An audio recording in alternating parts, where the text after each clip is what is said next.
silent! Be still!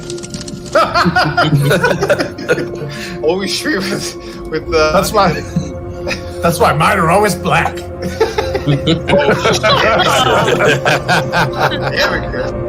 Hereafter, so that we remember our bonds, we shall always come together in a circle. It's not so much chill. We hit so many different topics and jump all over. To hear and tell of deeds good and brave. You went full cookie puss. Hey, I'm just look. I will build a round table where this fellowship shall meet. So that's why it's the round table. We're all equals here. Well, at least I'm not pulling a rickshaw. Remember it well then, this night, so that in the years ahead, you can say, I was there that night. There's a lot of shots being fired. And it sounded like somebody was sucking down their microphone like a slack jaw bundle of sticks. Whoa, there's no gay frogs here. Good and evil, there never is one without the other. Where hides evil then in my kingdom? Always where you never expect it. It passes through Antifa ranks. It smells like cat piss and kitty litter. Yeah. And patchouli. I know a few YouTubers who smell like that. And look upon this moment. Savory. Rejoice with great gladness. And welcome to the round table.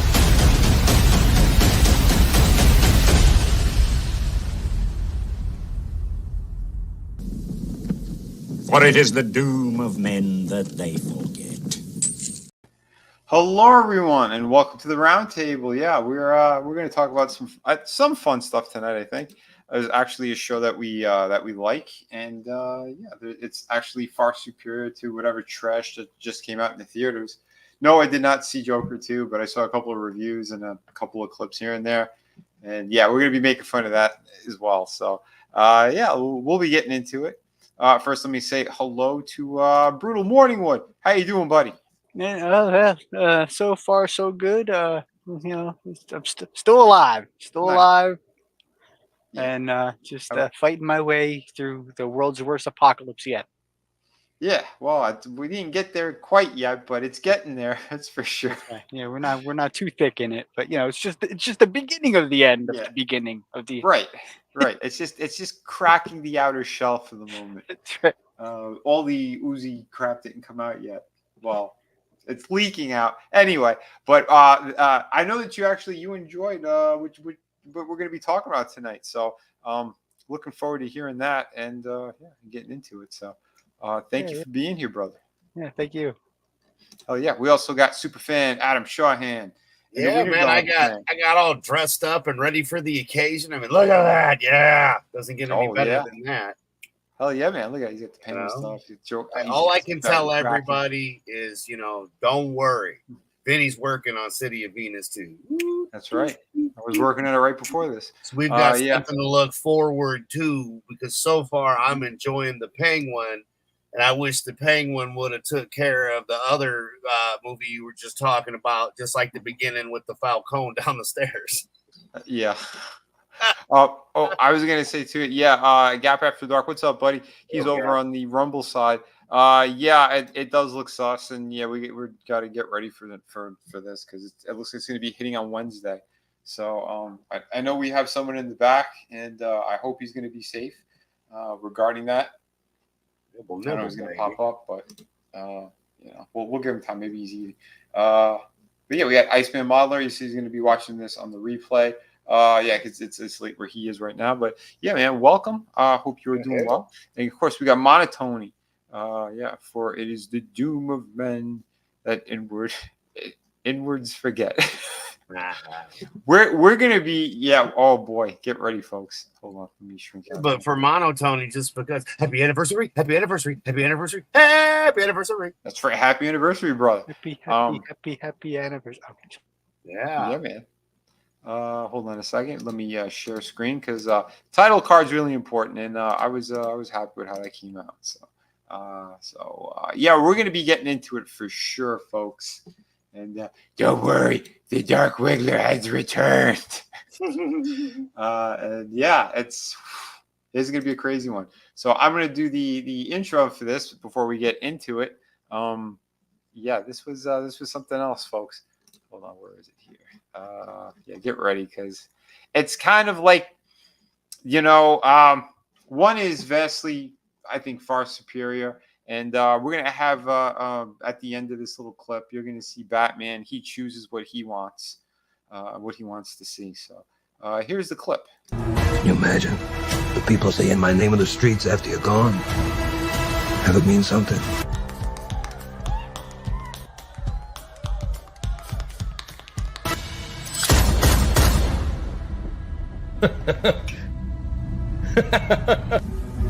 No, it's not just good, it's better.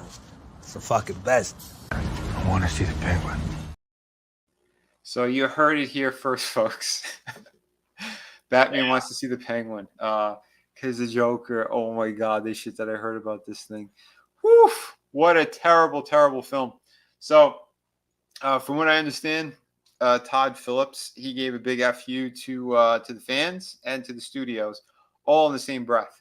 So that movie made over $1 billion. It was the first rated R movie, I think, to hit that.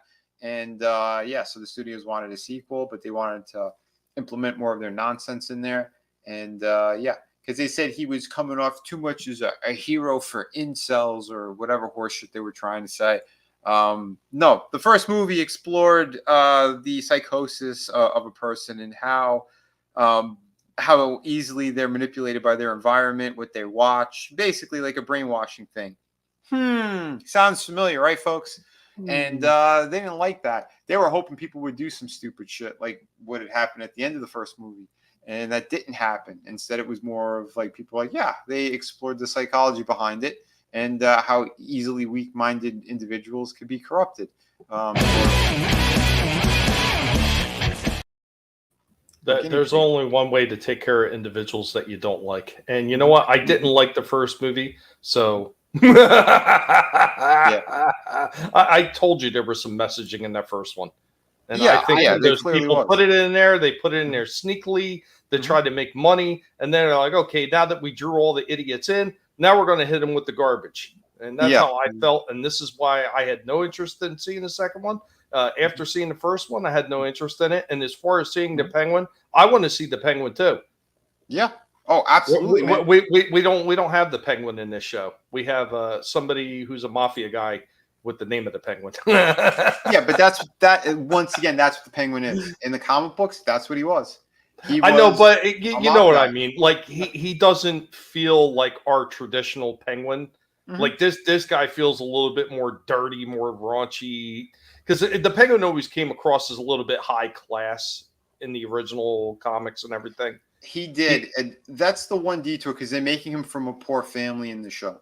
That's the only major difference I would say. Wait a minute. Didn't he come from a middle class family? No, in the comics, don't they all? Doesn't everybody come from? No, I mean anymore. You think that you might be top, but you're bottom, baby. Woo! Well, in the comics, he came from money, and he was kind of discarded as well. I mean, there's a couple of different variations on his origin, but essentially, he becomes a crime boss by doing really, really horrible things. And to the point where people are deathly afraid of him. So I don't think this show really veered too far from that. This puts The Sopranos to shame. That is a cartoon compared to what Penguin's been so far. Penguin's been a fantastic mob show, and it's in Gotham. We have these characters. We have the asylum. I forgot what the other prison was called. Because Arkham Asylum is different from Blackgate. That's it. Keep in mind, this Penguin would do real well with Nicholson's Joker in a gangster style of that style of Gotham, if you will. Yeah. I think you're right. I think that he definitely fits in that realm. He's not even officially like the Penguin yet. From what I've only seen, like you said, there's the 2 episode. I banged him out. I was enjoying it because it's like he's kind of like he's working his angles to like get to grip his power, and like to fledgling become the Penguin, to become the top guy. Yeah. I'm gathering, like, I don't know a whole lot of the Penguin mythos. I'm not super steeped in the Penguin lore. So we'll break down a little bit of the show anyway, because the first thing you got to remember, this is the aftermath of what happened in the Batman movie. So so it is kind of wrapped in with the Pattinson type Batman. Oh, 100%. It's the same Penguin character. It's the same world. What I was asking. So in the opening, in the opening, you'll see like the city is already partially flooded, because in the end of the Batman movie, the Riddler sets off the bombs and everything and destroys most of it. And at the very end of that movie, Carmine Falcone, he gets killed by the Riddler. So I was going to ask, because that's like they showed this news clip and they're talking about it, and they showed like the devastation of Gotham City, and they showed the Riddler guy, and it was the one from that Batman iteration, So I said either it's that universe or it's a universe, quote unquote, mirroring that, right? Like, so it is tied with that. Okay. Yeah. It follows a week after the end of the movie, but they shot it so you could not see the movie and understand it. That's what I enjoyed about it. Yeah, you technically don't have to see the movie if you just want to enjoy this, but yeah, they give you all the pieces you need. But if you saw it, it's fine too, because it goes right into it. So he's already running the Iceberg Lounge, and Carmine Falcone put him in that position. So now that he's dead, his son is supposed to be taking over, and his son looks like he kind of wants to clean house a bit, and he's being kind of a shit. And in the opening of this show, Penguin, he goes to the nightclub, and there's like, the hidden loft or whatever that belonged to Carmine Falcone, and he breaks into like his hidden safe, and he has photos on people, he's got jewels, he's got a bunch of stuff that he starts to take, and as he's kind of like he's stashing it away and he's still looking through the vault, he's about to put the jewels in his pockets too, and that's when Carmine's son pops up, and he decides that he's got his gun pointed to him. And again, the Penguin uses his slickness to kind of get out from being shot, and they kind of have a sit down, and he's like, "Hey, you all right, man?" Like he does this, he pours it on thick kind of thing that he's like, "I'm there for you, man. Like I was doing everything for your father, I was like his underboss pretty much, and right hand man and all this shit. Right hand man, yeah. So that's the whole kind of thing that he's kind of doing for him. And he kind of puts the kid at ease a bit, and he's dropped his guard enough. He goes, hey, he knows he's a drug addict, so he was going to get him those drops. That's the drug that they had in the movie. Yeah, it's like an eye drop thing, something. Yeah. They get their high off of that. So as the kid's guard's slipping, he's talking about stuff, and and Penguin's kind of, he wants to sort of control the kid in a way. Like he's trying to tell him a story and shit too, of like how he should be running things, and talks about this guy who's well respected in his neighborhood and whatnot. And the kid gets up and he starts laughing at him. He's like, "What the hell? Like, you want me to do this?" He's like, he knows what the Penguin's trying to do, and then he stops. He's like, "Wait a minute, this is you. You want to be respected." Like he started laughing even harder, and just without even reacting, just the anger that built up, he pulls out his gun and he unloads. Yeah, and when like, he pop, unloads, pop. Yeah, like 2-3 times in the fucking chest or whatever. Pretty much. So it's like the kind of the clip that I showed you before. That's where it was from. Yeah, I like that line he uses too. How he's like, "It's so sweet and so pathetic." Yeah, he was the dream that he had of the gangster who took care of everybody, and they had a parade for him. But it's to be remembered like that by the people. And here's that Falcone, like, "You're a bitch," and he gunned him down. See, I think that's why I like the opening so much too, because it shows you that he does have a heart, or he, at least when he was younger, he wanted to do more good, and you could see how screwed up this entire world is. That you got to be as ruthless as possible. And from what I understand, every episode he ramps it up even further into being more of a scumbag, and getting what he feels he's owed. And so it's pretty good. And throughout the first episode and the second episode, you could see how he's manipulating the entire Falcone family. He's there's this half black, half Spanish kid that he kind of he puts under his wing, who's trying to rob him. Victor. Yeah. Yeah, Victor Aguilar, I think his name was, or something like that. Yeah, I love how he stutters though. Like that was the key.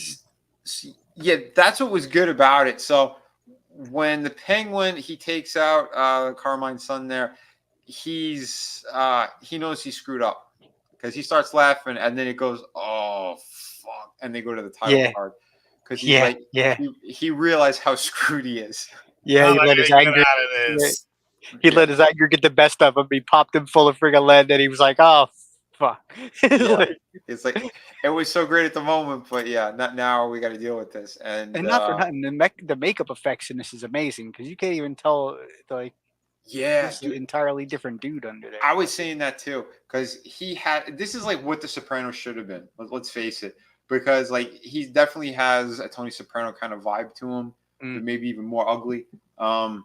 And I don't know.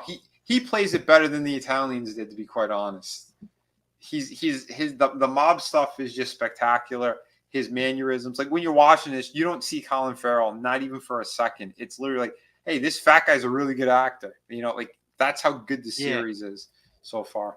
I felt that way in the movie too, though, because you couldn't tell it was him. Like he didn't have a big role in the movie, but his parts were great. They were fantastic. But yeah, man, it's and it shows too, like the kind he's got that class. It's right there anyway because we saw it in the movie.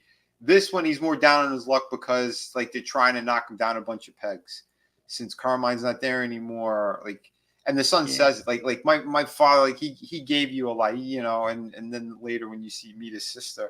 They kind of treat him like the cripple, he's hobbling around. And my favorite part was, like you said, after he pops the guy, right? And he's got the body and he's trying to hobble it down the stairs. And he's just like, screw it. He throws the fucking body down the stairs. Yeah, he's dead anyway. Who gives a shit? But that's what he meets the kid outside because he's gonna get rid of some evidence and then he wants to look around and then drag the body in. But these kids are trying to steal his rims off of his car. And he shoots at them. Two of them get away, and the one kid falls down, and he's ready to pop him and shoot him. Not take him in the showers like the Joker situation. No. But he's ready to kill him, and the kid's like he starts stuttering and like really like freaking out, and he's like, whoa, calm down, kid, calm down, take a breath. Yeah, come with me. Because he sees that something's wrong with the kid, and later you find out something's wrong with him. He's got like he's got like a club foot, and which was done well. I want to add real quick since you brought it up, like that effect that they did, and with the brace on his foot and stuff, like and even when he's throwing the body in the car, which you haven't gotten to, he bitches about his foot. Damn foot. Yeah. He says it there. Yeah, because all right, so he tells the kid to come with them, and he's helping him with the body. Yeah, he puts him under his wing, so to speak, and fucking puts the kid to work. That's kind of neat. Hell yeah. That was a cool thing, man. Yeah. Has him help him load the body and stuff and all that. And he tells him, he goes, now you're screwed. Now you just move the body with me, so I own you now. And he wants, he took the kid's ID and everything too. So it's like, whatever happens, like I'll take you out if you don't do what I say. And so the kid, after they all your loved ones too. Like, I mean, he just says it like it's nothing, man. Like a real gangster. Yeah, I mean, when you watch any real gangster stuff, when you've seen the documentaries, right? I'm sorry, but that's what that felt like. When he just, in the way he just, you good? Okay, we're good now. We're buddies now because I own your ass. Like, I mean, literally, because you're going to do my dirty work or else I'm going to kill you and all the ones you love. I mean, but see, it's so gangster, baby. Oh, I know. But see, I was about to say that too. So when they throw the body in there, right away, he starts to bitch about his foot because he's been up all day and the pain's getting to him. And the kid, he's looking like to run. And that's when he pulls his gun to get his attention. He goes, "Oh, what are you doing?" He's like, "I'll kill you right now." It's like, no. You move the body with me. Now you're fucked. Like, he basically made it clear and then made it crystal clear when he says, "Yeah, I'll take you and your whole family out, anyone you love, if you don't do what I say." So he's like, "All right." And then to bait the kid, because that's what like these sociopaths do too, right? They need people to do shit for them and to help them out. So he's like, "You were going to steal my car. Here, you get to drive it." And like that's kind of it's bait for the kid. He's like, you kind of wanted to drive it anyway, so it's So his right foot's the one that's messed up. So we already know his foot's bad. He don't want to drive. He's in pain. Mm-hmm. Yeah, but he's also has other shit to do because he grabbed the kid's phone, Carmine's phone. So, or not Carmine, Alberto. Yeah, Carmine. Falcone. Yeah, Alberto. Yeah. He takes his phone and he takes a ring off of him as well. He's got a pinky ring that he told the whole story about who it actually belongs to. It's the other crime family and how his father was using it to gloat and everything, all this shit. So, you can see he's got a plan already formed what he wants to do. Every move he makes is calculated and has a motive behind it. Yeah. Well, when before he shot the kid, when he asked him if he wanted to wear the ring, he says, "No, it's yours." Mm-hmm. And you can see the kid's like, "Yeah, you're right, mine."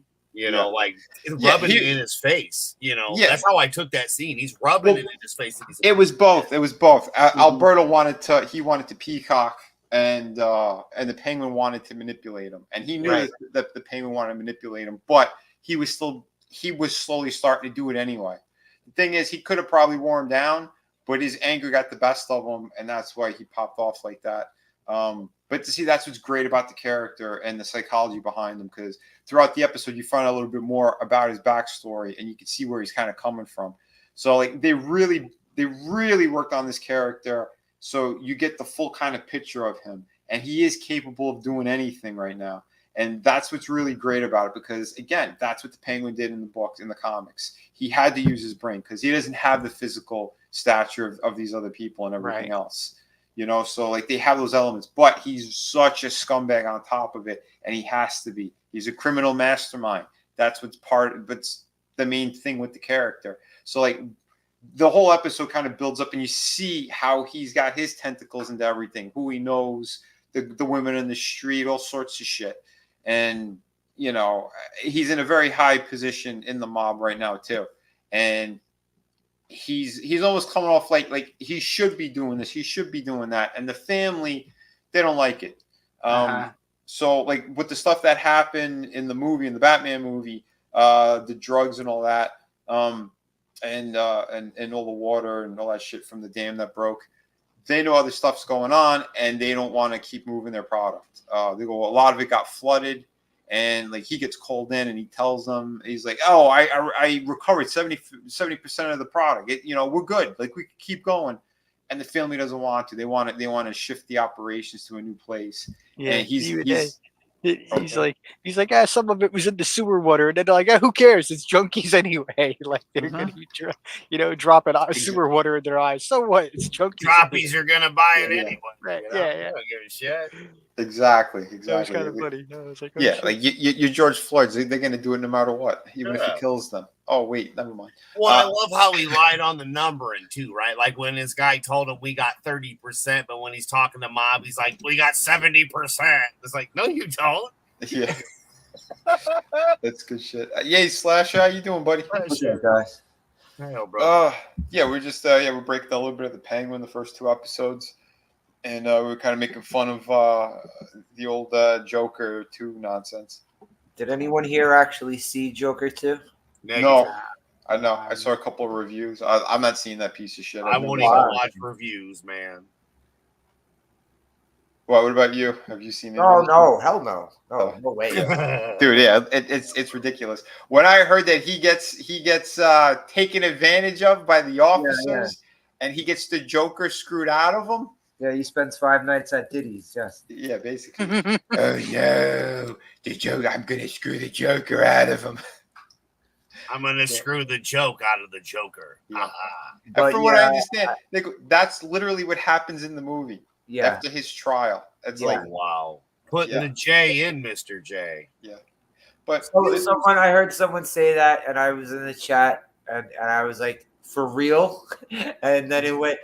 Whoever was describing it in the chat went more into it, and I was like, good thing I didn't want to see it.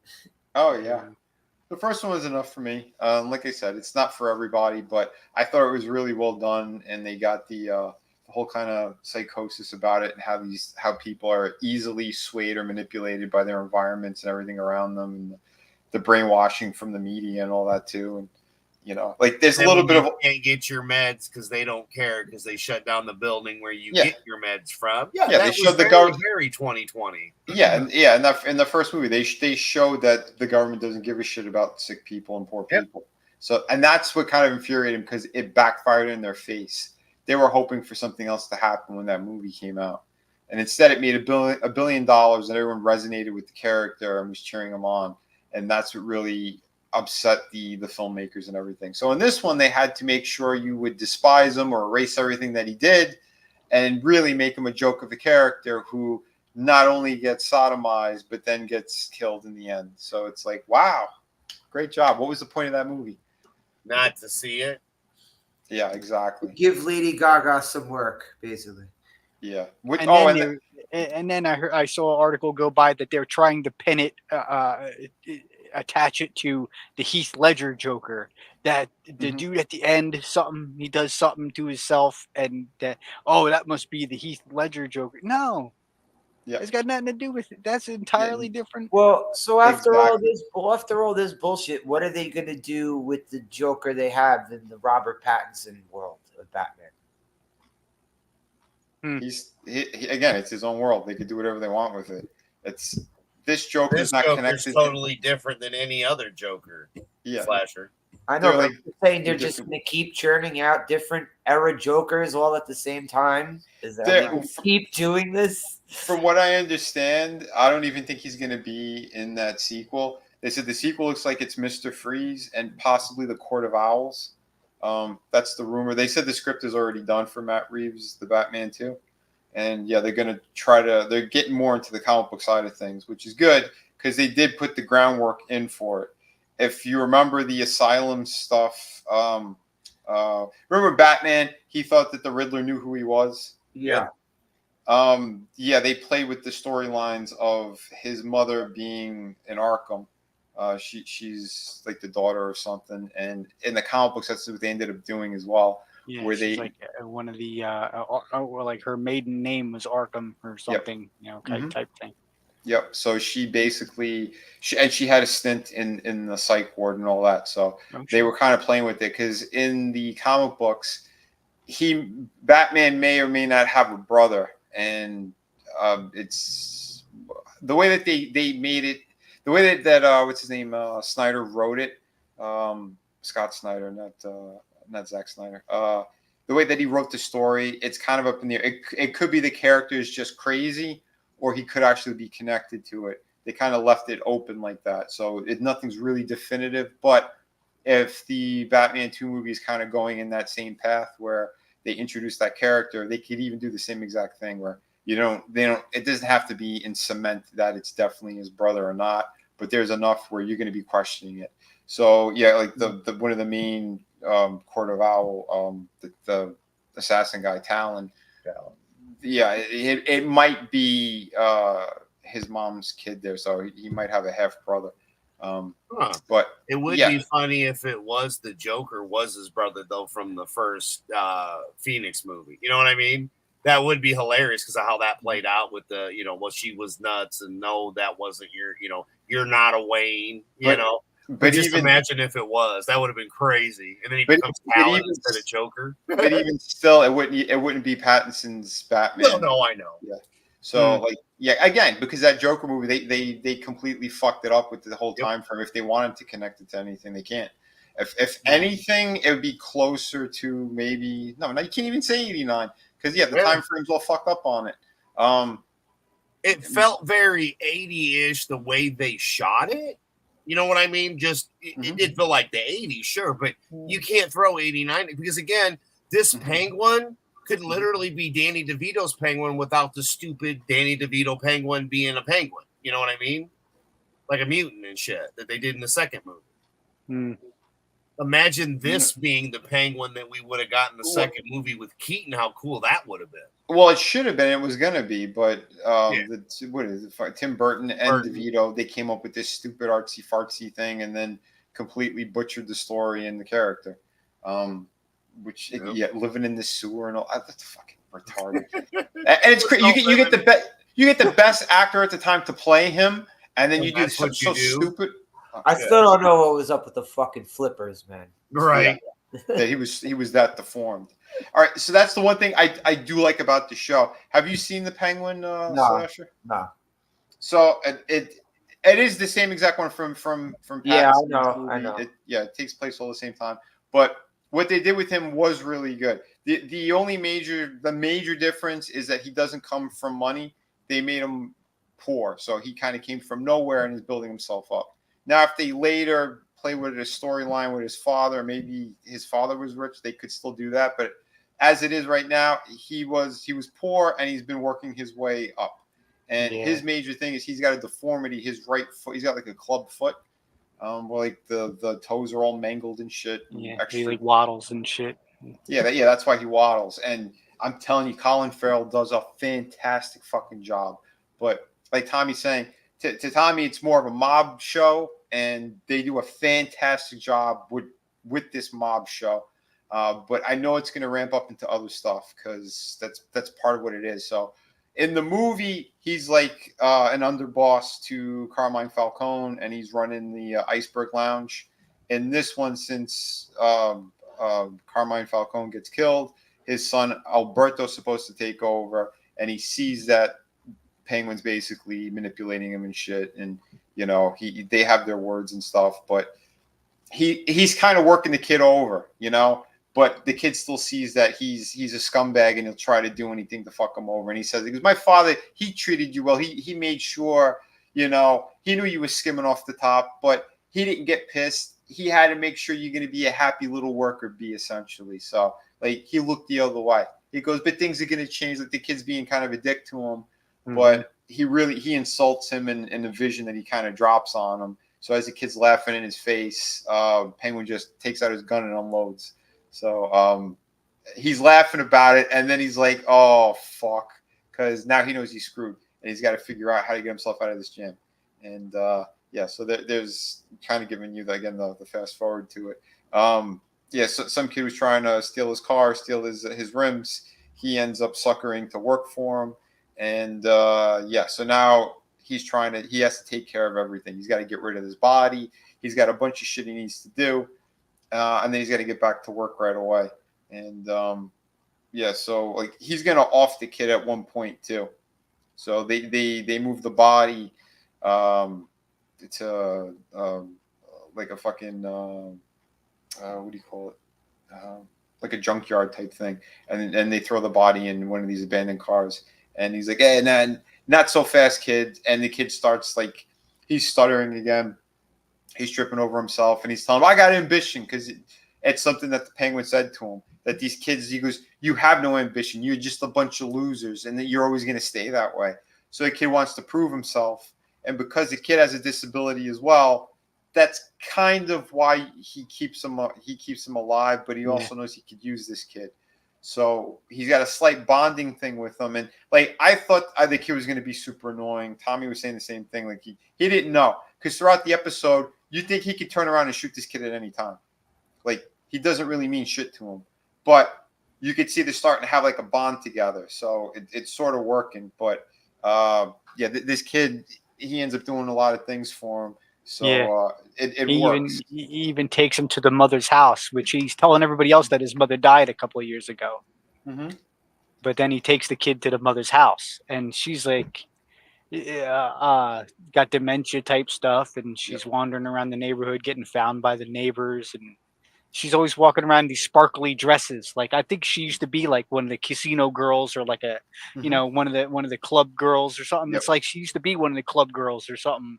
Which that's why she's like stuck in that era in her head. She's always wearing the sparkly dress and shit. I think it's good that you pointed it out, because I think the father was probably someone who was important or had money. I think that's what they're going to eventually do. We don't know yet. Again, it's still early on. There's only 2 episodes that have aired so far, but they really did build up a good thing. And it's funny too, because he only takes the kid over there because it looks like he's kind of been found out. So he gets called in into the family while he's working on the drug stuff, and basically like the whole thing that was kind of going on is that the family wants to stop doing that, and they want to move the drug facility elsewhere because of the events that happened in the Batman movie. The cops are on their trail, and he's like, but I recovered like 70% of the product. You know, we fish it out of the river. It's good. Who cares about the junkies? And the guy's like, you're not listening. Like, holy shit. Like, dude, pack it up. You got 48 hours. And in the middle of this kind of conversation, because he grabbed Alberto's phone, Carmine's son, he found the phone on his body. He was talking about this shipment, something that's going to revolutionize the drug industry for them. So he knows there's a shipment coming. There's a date, but he doesn't know what the product is whatsoever. So he starts the bullshit. He's like, I got something even bigger than drops. I got something that's going to be brand new. And they're trying to get it out of him. He's like, I don't want to spoil what it is. Like, but I'm in charge of this. Just trust me on this. And as he's saying it, Alberto's sister comes in. She just got out of Arkham. So Sophia walks in, Carmine's the other kid, and she kind of overhears this. And they're all kind of like being a little hush-hush. She has a reputation because she did some really horrible shit. That's why she was in Arkham. So as he's leaving, she wants to have lunch with them. And he's like, right now? And she's like, yeah, right now. So they get to the restaurant, and they have a really good scene, too. So it's this chick that you see over here. She's actually the one from How I Met Your Mother. She was the mother on the series that we don't see until like the last season or something. I don't know. Some of her lines I want Trina to do just from the first and second season or the first two episodes. Think about some of the lines you have heard and tell me Trina couldn't nail those. Oh, for sure. I mean, it would be epic. Just saying. But she does such a solid job on here too, because they have to respect her, one, because she was the boss's daughter. Two, she's got that reputation. She did some horrible shit for her father as well. And three, there is like the brother, Carmine's brother is kind of taking over. You don't find out until the second episode. But and you could tell like they're putting her in her place because she's not supposed to be talking the way she's talking. She has her own crew of guys and shit too, her own security and whatnot. So, but when they're in the restaurant having their conversation, she could tell that he's nervous. Something's wrong with him. She could see the bullshit, and she's kind of playing him as well. And as they're having their conversation, she goes, "This is crazy because I heard you talking about this deal that she goes, only me and my brother know about." Yeah. Now, either you got to be really, really stupid, or something else is going on here, basically. And so he kind of goes like, "Listen, you know what the surprise is?" He goes, "It's you." And she's like, "Excuse me?" He's like, "Yeah." He goes, "Me and Al, we had this thing going. He didn't tell me you were involved. Like, he is just bullshitting out of his ass." And she kind of sees it, but she's curious what's going on. You could tell something's up. Maybe he's telling the truth. But a big chunk of her is going, he's not. He's got to be fucking lying. You get the vibe that she wants her slice of the pie too, because you got all these higher ups or all the other guys are kind of fighting over their slice, and she's like, "Well, wait a minute, I'm the last survive." You know, her in her head, she's going, "I'm the last surviving. I'm the actual fucking Falcone." But at this point, she doesn't know her brother's dead. Well, yeah, she wants but to you know know where what I he mean. is. Like she's going, you know, I'm the Falcone, and all y'all people are the ones making the plans, kind of thing. You know, in her head, she's like, "Wait a minute," you know.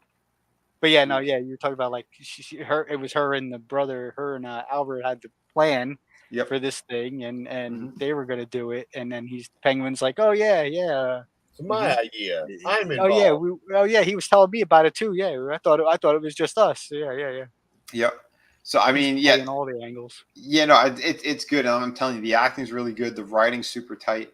But because she's like I asked you, where's my brother? You know, like you never answered me properly. And he goes, "Well, listen." He goes, "I hate to say this, but he's an addict." She's like, "What?" "Yeah, he does drops, booze, women. Like he goes on these benders, but you know, it's only a couple of days, and usually pops up again. Like I'm not worried." And she's kind of like humoring him a bit because no one really knows where the hell he is, and everyone in the house said the same thing. Like, yeah, he disappears from time to time. he's the one that knows that he was an addict and all that with the drops. So, she kind of, all right, so like they're done with their lunch or whatever, and they're gonna say goodbye, and she whispers in his ear. She goes, "I see everyone always like look down upon you," and he was like, I always know you were capable of more."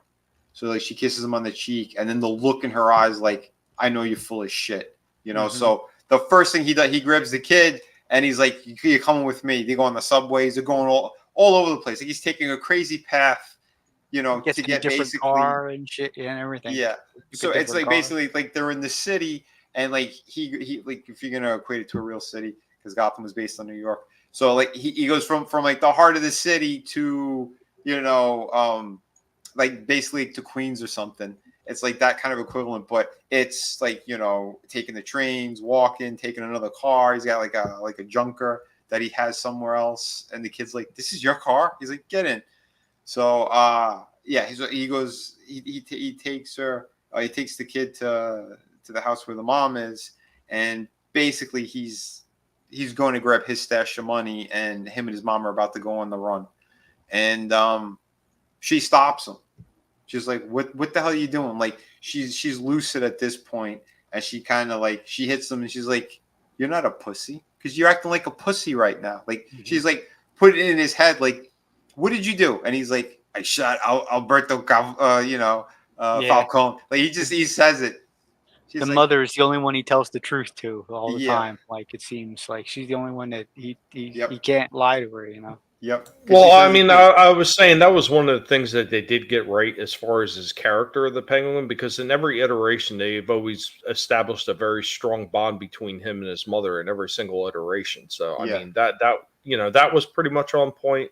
And the idea that he's very manipulative and he tries to turn everybody to his way of thinking. I mean, that's something that's pretty present in every single version of the Penguin that they've ever done.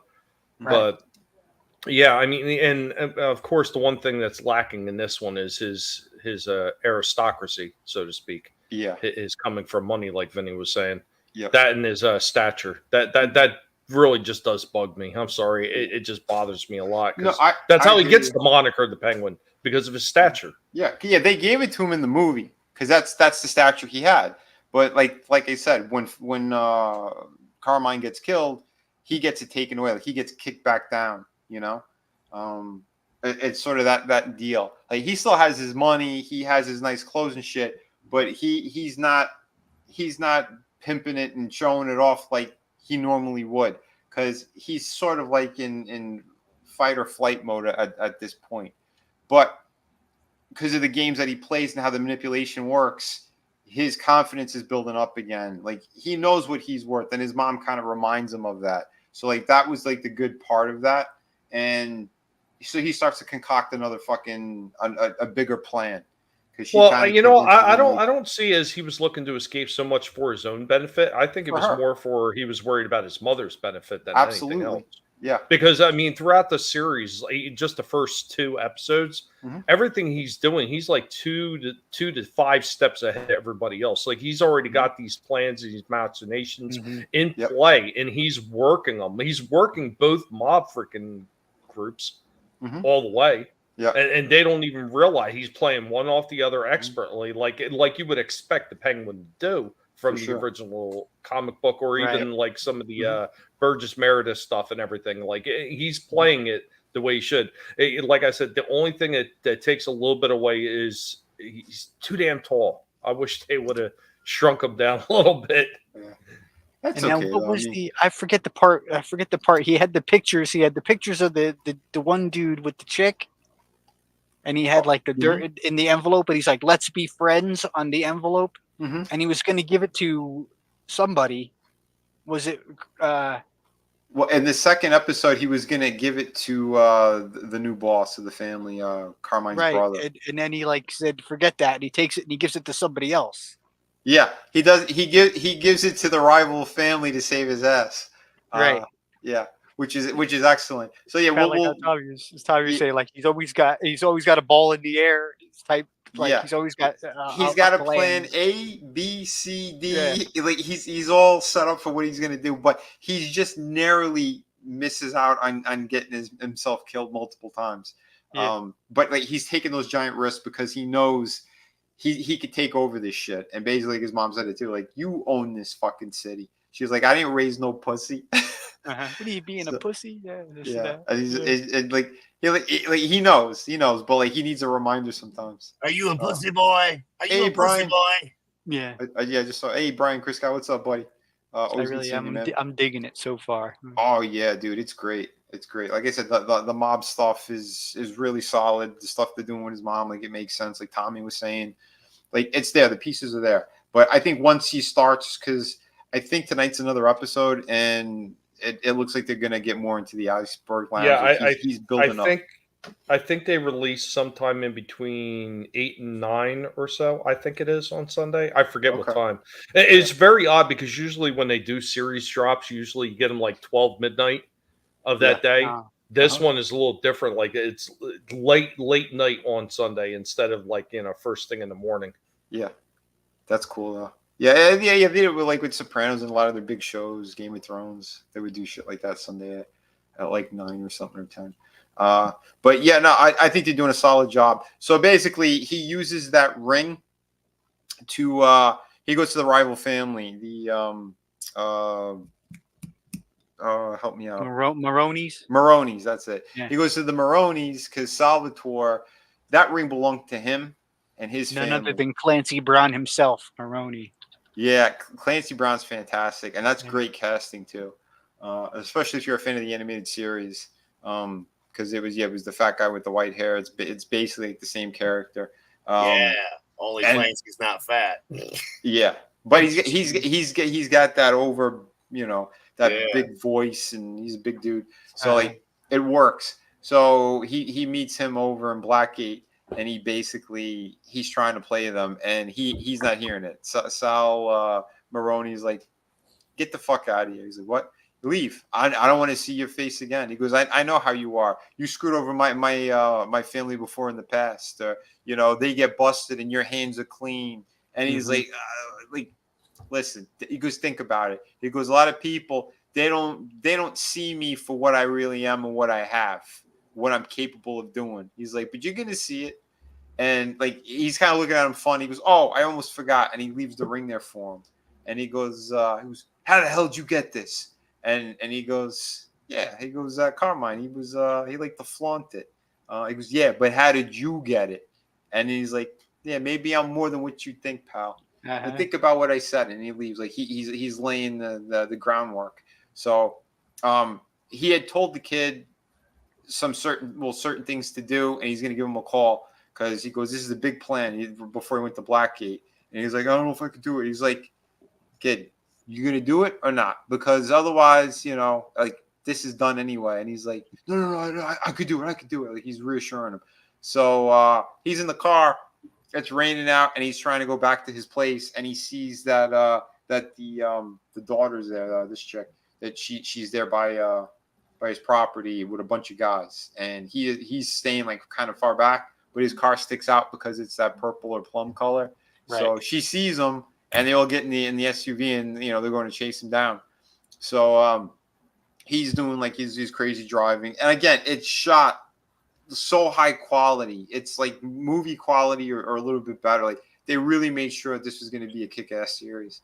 So he kind of gets cornered. Like, there's a lot of traffic and shit because of the rain. There's like some kind of weird parade going on or something, like the little Italy kind of thing, and is everyone with their umbrellas, which was cool too. And they kind of give you these little nods here and there. So he gets out of his car, and the SUV is like behind them, and like he's not in it, but his car door's open. So they like two of the guys, they go into the crowd of umbrellas. They think he's somewhere over there. His trunk pops open. He hit himself in his own trunk. Yeah. Gets out. He's about to leave, and I guess the driver from the SUV comes over and grabs him, starts fighting with them. And he grabs the air freshener and he smashes it into the guy's eyes. It looks like a monocle.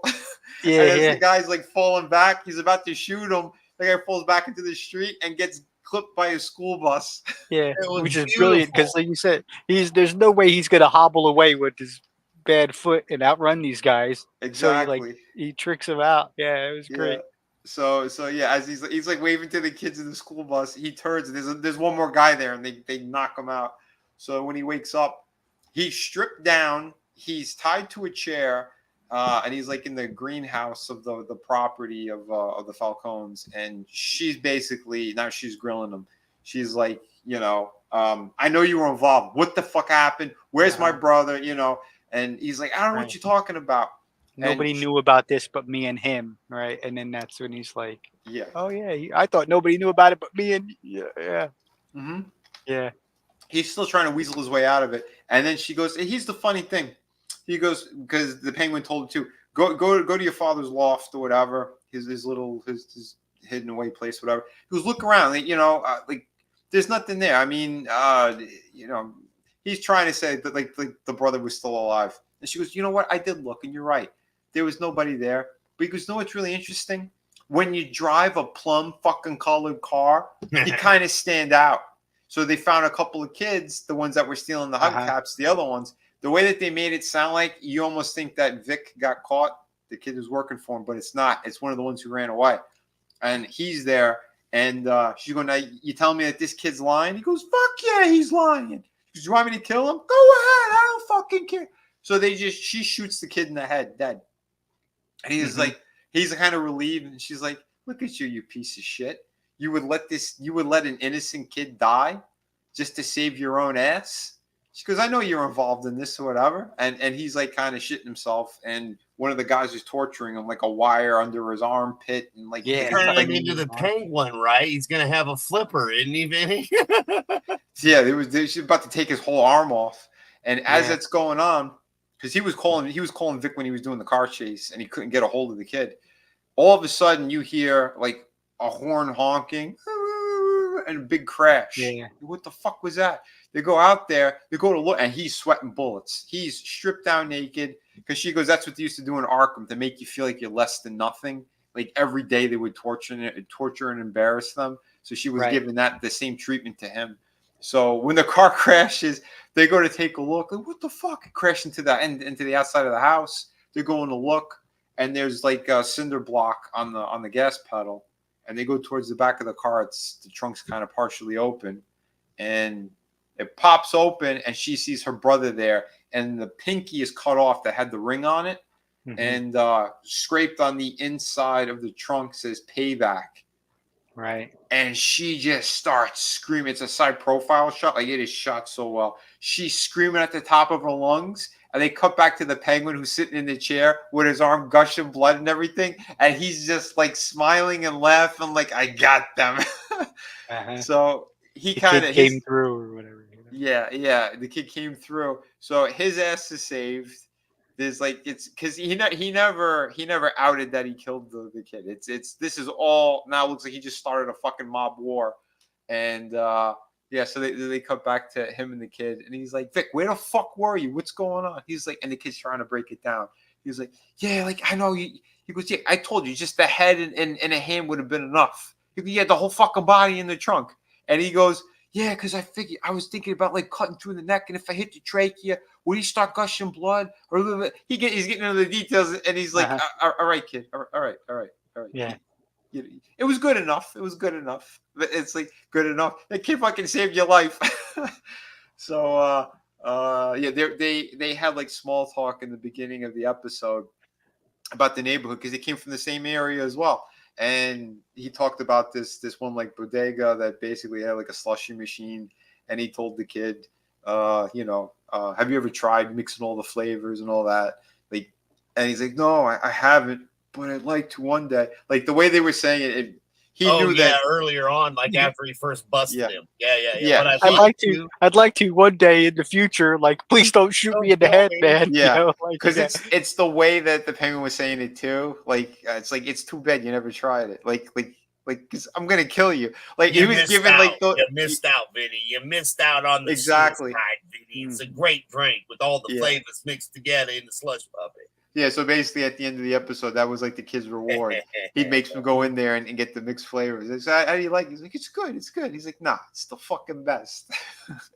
Yeah. So like, it was solid as shit, man. And then going into the second episode, it's a lot more of kind of the aftermath of what's going on and how he's trying to play them, and because now he's talking to Sal Maroni a little bit more, and he kind of gets pulled into their circle now. So like he's working as like a double agent almost for both families. And then her thing is like weird. It's like an eating disorder. She like just starts picking up handfuls of food and shoving it in her face and shit. Oh yeah. It was a whole thing. I know the actress. She said she studied a lot of like the people who were in those psych wards. They're not allowed utensils, so that's like one of the things is like she'll just grab shit with her fucking hands. So it's like it's almost like a quirk now that she has, because she was in Arkham for so long. But yeah, and she makes everyone feel very very uneasy.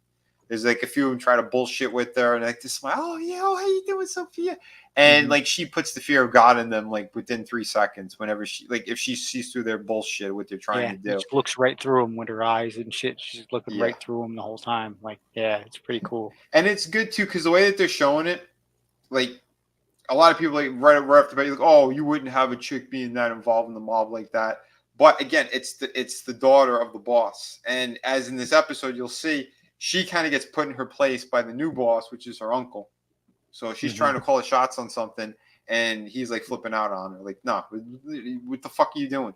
Because they end up getting one of the rival guys, and they want to get information out of him. Like, there's the whole thing that happens in episode 2. It's pretty good too, kind of how they're doing it. So, like the Penguin, he goes to meet the Maronis in prison, and he kind of he's kind of like on board with it. He's like, you know what? All right. He goes with the drop things because he's going to give the drug deal all to them. Like he's telling them where it's going to be. So like you could hit the Falcone's truck, all this shit, take all the product, do what you got to do. It doesn't matter, like, you get that money. I can make you a lot of fucking money. So that's kind of what he's selling them on. And as long as he takes credit for Albert's death, because he saw him, he goes, you're in the middle of you trying to bring our families into a mob war and all that stuff. And he's like, all I got to do is say it's you. He's like, yeah, but people have been seeing you all week already with that ring back on your finger. They all know already. So he's like, take credit and I'll give you their fucking operation. You're going to be making so much money. Like, and there's other shit I could do. And I have something even bigger coming. So like, he's really trying to sell himself that he is worth it. He is that important. Keep me around. We're going to make sure we got great business going together. So Sal brings his wife into the fold because her family is like the Iranian mob. So they're kind of mixing the families a little bit of like, Maroni's Italian stuff and the Iranian ones. And you can see how much more vicious they're going to be. And he kind of like, it makes sense sort of with this story, for what they have. But yeah, he tells the guys like where they're going to be and all that shit. And he goes, and I'm going to be in the third car back. You don't touch that fucking car. Kill anyone else you want. You don't touch that. And when Penguin's loading up all the drugs and stuff, the Falcone underboss comes over and he tells him, he goes, no, he goes, this is your deal. You're going to be driving in a truck with them. And like, you can see he's sweating bullets already. He's got his Uzi in his hand just in case. He's getting ready for shit. They got the guys in the back with their guns, in case anyone figures out their shit or whatever. And they're like driving around like in a FEMA van, basically. Yeah, so, they loaded all in a FEMA truck and they're driving around. Because of the flooding that happened in the city, like it makes sense that these trucks are around. So imagine that, right? FEMA trucks in the city of Gotham because of the floods from they the could water. go around. Yeah, right? Yeah, they could go around undisturbed and shit, so yeah. Penguin do his dirty deeds while everybody's getting help from in Gotham, it's perfect. Brilliant. Yeah. It's brilliant. Imagine a FEMA truck reality doing whatever they want. Imagine a world where I don't know. It makes a lot of sense. FEMA trucks, floods. Yeah, absolutely. Imagine a world where FEMA trucks could just do what they wanted and just get away with anything. But again, this is Gotham, YouTube. This is Gotham we're talking about. We're talking about Gotham. We're talking about the Penguin. I mean, the Riddler blew up the seawall. This is a fact. That's right. Yep. Yeah. Oh, and Captain S. Right. Don't worry. I know. I got ties to stuff too, and back in my family. So yeah, there could be extra interesting things that could come from this, but. For what they're building though, it is good and it's making sense for the story. So So yeah, he gets kind of forced to do that. So he knows that a hit's coming soon, and he's trying to put everyone else at ease. He sees their cars are coming, so he gets up to crack a joke and he moves in the back or whatever, and boom, they get hit. A couple of the guys, it doesn't look good for them, but some of them are still alive. He kills his own guys in the damn truck. That was awesome, by the way. Yeah, that was good because the driver was like, you piece of shit sold this out. Killed him.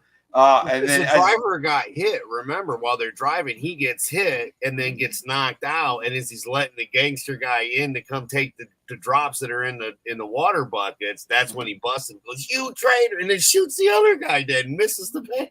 Right? Yeah. Oh, it's great. Oh, Captain Alice. Yeah, that's. Yeah, exactly, brother. That's right. Like, why would they be in the? Right. Yeah.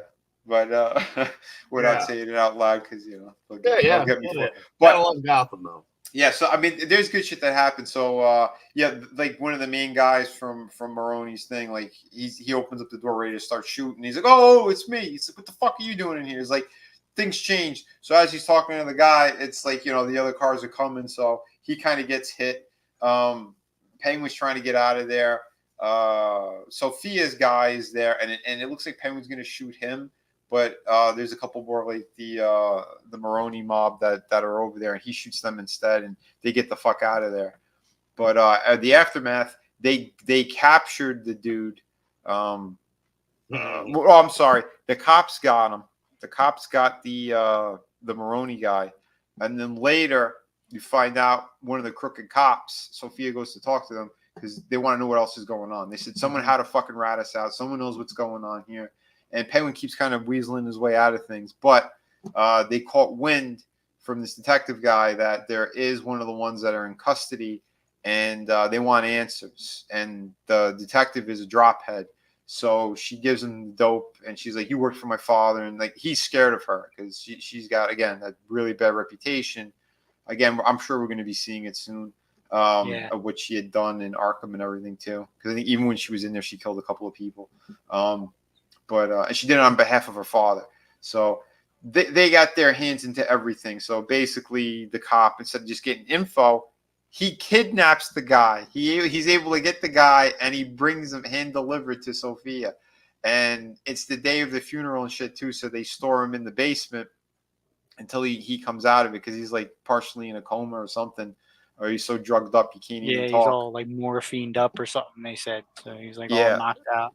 So he's handcuffed down there, and so the Penguin, he wants to pin some of the shit on the other guys in the family. So he takes some of the jewels that were stolen, and he wants the kid to put it in, he wants it to plant it in one of the cars of the Falcone guys, so he could tell the bosses that, hey, this guy's fucking wrong. I told you something was bad about that guy. He wants to frame him, and the kid fucks up. He couldn't get the jewels. Spotted or something. Yeah, he gets spotted. And yeah, he runs out of there before they could stop him. And in the meantime, Penguin gets wind of the guy in the basement, and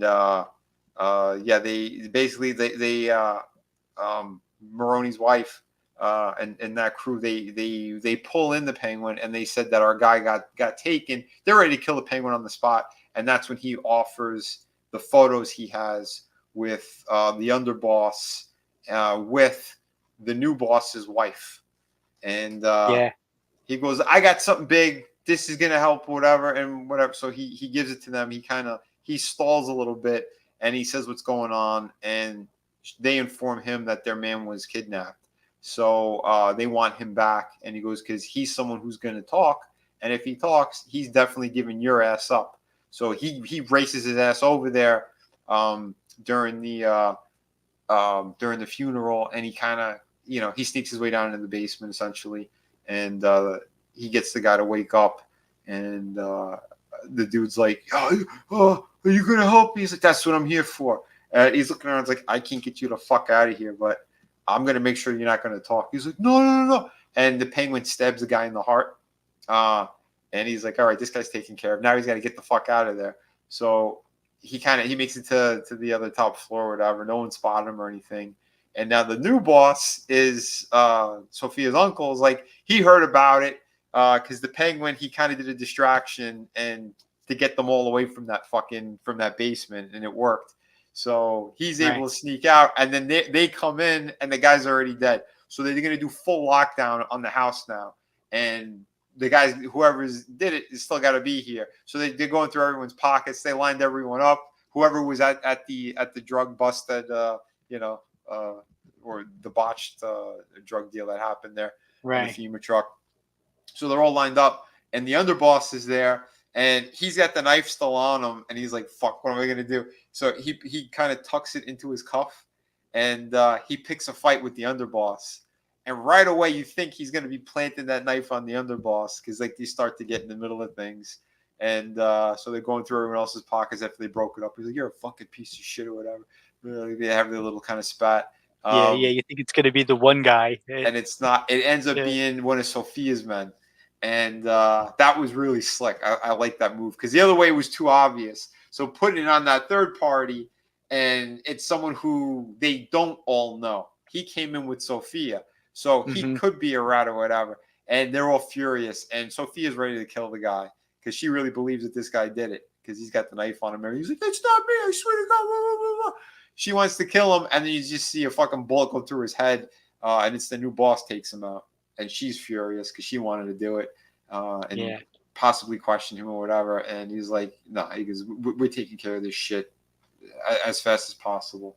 So Penguin is relegated to getting rid of the bodies, digging it on their property, whatever. So at the end, like towards the end of the episode, you see he's making Vic dig the grave for the Maroney guy and for the other one. So and he's telling him. Like he's telling the whole situation of how fucked it got and what he had to do, and he's like, "Oh man, I'm sorry," and blah blah blah. So the kid's ready to climb out of there, and he kicks him back in there, and he's like, "Vic, lay down." He's like, "What?" Yeah, lay the fuck down. Like he's like ready to off the kid, and the kid's shitting his pants, and he's face to face with the dead guy, and he's like, "You like it down there?" He's like, "What? Do you like it down there? Because that's where you're gonna be. You know how close I came to getting popped, you fucking idiot, because you screwed up." He goes, "This is crazy. I had to plant the jewels. I had to take care of that guy." Like he goes, "Because you fucked up." And he's like, "I swear." Like the kid's trying to sell himself again, and he's like, "You're still kind of useful for me." He goes, "But you fuck up even one more time." He's like, "I'll gut you. I'll leave you here, you know." But so he makes the kid finish burying the bodies and whatnot. You could see the plays that he's making. Like it's really good. It's smart how they're doing it. But yeah, he's using the kid basically to do all of his dirty work. But yeah, it's good. Like I said, he came close to getting off a few times in that episode alone. And I caught a part. They're walking by this telephone pole, and it's got all the missing people things on it. I think the Victor kid was actually in one of the pictures as one. Oh, of the was missing he? kids. Or I think some I of caught his it. family, because remember that area that he was from, they had mentioned that it was devastated. His whole building got torn down. The flood came and took it down completely. Right. So yeah, the kid really has nothing left. It goes by really quick, so I didn't really catch it. But I'm watching on my phone, which is small, so I didn't. No, really you're not catch wrong. it. There's something there. I couldn't tell because they don't really let you see what it is. It's blurry. As the Victor kid's walking past the pole, he kind of looks at it. Yep. As he's walking by it, he kind of glances at it like this, and I think it's him in the picture, like somebody's looking for him. Or I'd have to go back and look again, but like I said, they're gearing up for a really great season here. And like the clips that they show, like are coming up throughout the season, like he gets his money, he gets his stature. You could see it, but he's still doing really dirty shit. In fact, I heard Colin Farrell say it. He goes by like towards the end of the season. He goes, a lot of people, they love him right now, but he goes, he does something so heinous. He goes, I'm not trying to oversell or anything. He goes, he does something so heinous, it'd be hard to like him at that point. So he's going all out for himself, you could tell. So it's true to the character. But yeah. Oh, Decepticon. Yeah. None of us saw the Joker movie. No, we've been watching Penguin. But yeah, I played a clip that I thought was pretty funny. We had Batman pick what he wanted. So I'll play it again. Yeah, we played it an hour ago. I'll play it one more time. So yeah, here's a little bit of a look between the two. Basically Penguin versus Joker too. Can you imagine the people saying my name in the streets after you're gone? Have it mean something?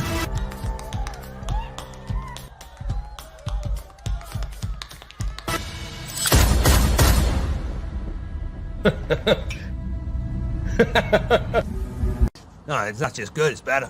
It's the fucking best. I want to see the Penguin.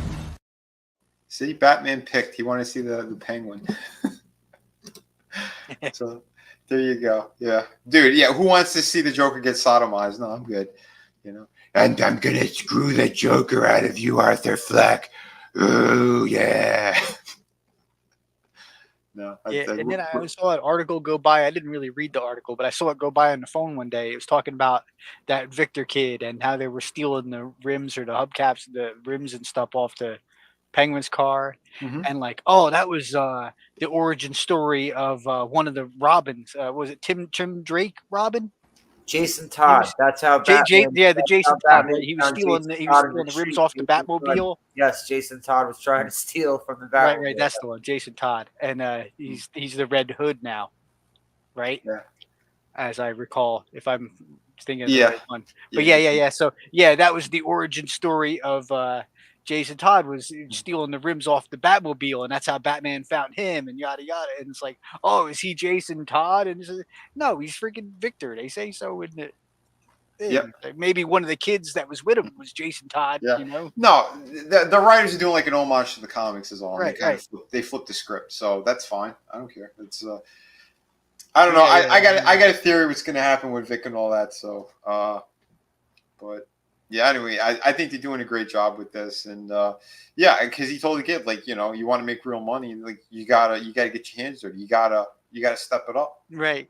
When they're in the junkyard, he shows them the big pile of rims. He's like, "You want to steal rims? Here they are." You know, like you don't have to take them off the damn car. Come to the junkyard. Well, yeah, it was more like before he did the thing with the body. Right. He was kind of selling because this might not be the life for you if you can't do what I'm asking you to do. Because basically, he wanted him to chop off Albert's head and his hand and leave that in the trunk of the car, but instead it ended up being the whole body or whatnot. So, but yeah, before he did that, he's like, yeah, he goes, listen, like he almost gave a kid a chance to get away if he wanted to. But he goes, you know, because not everyone's cut out for this life, but if you're going to do it, we're going to make a lot of fucking money. There's a lot of things we're going to end up doing, you know? So, and the kid has nothing. So he's kind of being taken under his wing a bit. So yeah, well, we'll see what happens. Cause like I said, the writing's been pretty tight. The stuff that they've been setting up is good. Yeah, these 2 episodes alone, like I said, way better than anything I saw in The Sopranos. That whole thing was a fucking colossal joke of a mob boss with a panic attack and all these other shitty storylines that they were doing. And that show was so fucking overrated. I can't completely. Listen, I don't think it was a terrible. I'm not saying it was a terrible show. It was a good show. It wasn't the greatest show ever. Like people fucking. It was okay at best. Gobble the balls of that show. And they spit in the fans' faces with that ending. Yeah. Anyone who could defend that ending, you must be smoking crack. Yeah. But I'm sorry, every episode, like you're waiting for you go, oh, I think the next one they're going to get into something good. Like it felt like that throughout every season. It's like we're not there yet. We're like this isn't what it's supposed to be. It should be a lot fucking better. You should get into more actual crime stuff. The whole thing was ridiculous, and I didn't watch it all the way through. I missed a lot of the early seasons. I only saw a handful of seasons while his mom, the lady who played his mom, was still alive. Right. I only saw a handful of those episodes. Most of what I saw was after she died. Yeah. I remember my friends, they're sucking the show's dick, and they're talking about how great it is, blah, blah, blah, blah, blah. Then I end up like, you know, when we're all hanging out, I end up sitting there watching it with them, right? And I can't remember what season it was. But it was a few seasons into the show. The woman who played his mom had already died, right? So I'm sitting there and I'm watching like every episode of this one particular season with all of them. And I'm like, this season, this show sucks. Like, this season is garbage. And they had the nerve to say to me, you watched the wrong season. I'm like, then what the like, are you defending how bad this season is? Like, Yeah. Oh, stupid. Well, I want to get back. So the Guinea Pig Collective Reporting News Agency is always on the case. So Brutal was concerned about some of the wanted and lost missing persons. So I found one, and yeah, the Penguin himself is missing from the show. That's what's on that poll. Yeah, I agree. Though I look at this character and he doesn't see that. It's their spin on the Penguin. They've done enough of their spins on stuff. Yeah. They've done their spin on the Joker. They've done their spin on the Penguin. They've done their spin on Catwoman. Like, can't you just do something that's like the fucking character? And you know what? Also, like, they're only recycling this for generations. They've been recycling Joker, Riddler, Penguin, Catwoman. Burn fucking Man-Bat. I want to see a goddamn version of Man-Bat. That's what I said too. A Clayface. I want to see him. Clayface, Clayface would be dope. Hell yeah. With today's technology, holy shit, what they could do. But that's the only thing I'll say. Matt Reeves, he does like those other characters, and I think we might be getting into those realms. So fingers are crossed. Hope so, man. People seem to forget. Hey, Batman is in the superhero world of DC, where people have superpowers. Yep. Just because Batman's human doesn't mean he doesn't tangle with people who don't have superpowers. Right. Look at Solomon Grundy. Exactly. Solomon Grundy is a very good example of that. Killer Croc, you know? Yeah. Oh, for sure. Man-Bat or Killer Croc or Man-Bat or Clayface. Godzilla, he goes, I want a gritty Condiment King series. Yeah. You know, could you imagine the Condiment King in here because of the gangsters fucking up their steaks and their food and their nice stuff? It'd be hilarious. But listen, for what this is, for what this is, because listen, we've only really had Penguin twice. We had Burgess Meredith, who he did a fantastic job, but again, it was really that 1960s. 3 if you count Gotham. Say again. 3 if you count Gotham. Oh, well, yeah, I watched like maybe 2 seasons of that. I mean, they had something that could have worked. I know he's on it.